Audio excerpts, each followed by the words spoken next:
সিরিয়ায় আসাদ সরকারের পতনের পর থেকেই আলোচনায় বিদ্রোহী গোষ্ঠী তাহরির আল শাম। দেশটির নতুন শাসকদের সঙ্গে প্রথম সরাসরি আনুষ্ঠানিক বৈঠক করেন যুক্তরাষ্ট্রের শীর্ষ কর্মকর্তারা। দলটিতে ছিলেন মার্কিন পররাষ্ট্র দপ্তরের শীর্ষ কর্মকর্তা বারবারা লিফ, প্রেসিডেন্টের হোস্টেজ বিষয়ক বিশেষ প্রতিনিধি রজার কার্স্টেন্স এবং জ্যেষ্ঠ উপদেষ্টা ড্যানিয়েল রুবিনস্টাইন।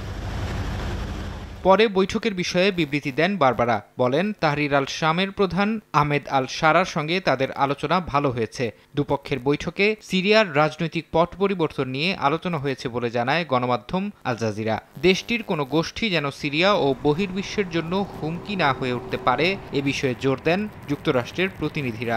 আল শারার মাথার ওপর $1 কোটি যে পুরস্কার ঘোষণা করেছিল যুক্তরাষ্ট্র, সেটি তুলে নেওয়া হয়েছে বলেও জানান বারবারা। এদিকে সিরিয়ায় আইএস সদস্যদের অবস্থান লক্ষ্য করে বিমান হামলা চালানোর কথা জানিয়েছে যুক্তরাষ্ট্র। শুক্রবার সামাজিক মাধ্যমে দেয়া পোস্টে মার্কিন সেন্ট্রাল কমান্ড সেন্টকম জানায় তাদের হামলায় নিহতদের মধ্যে গোষ্ঠীটির শীর্ষ নেতাও আছে। ফারহাদ চৌধুরী, সময় সংবাদ।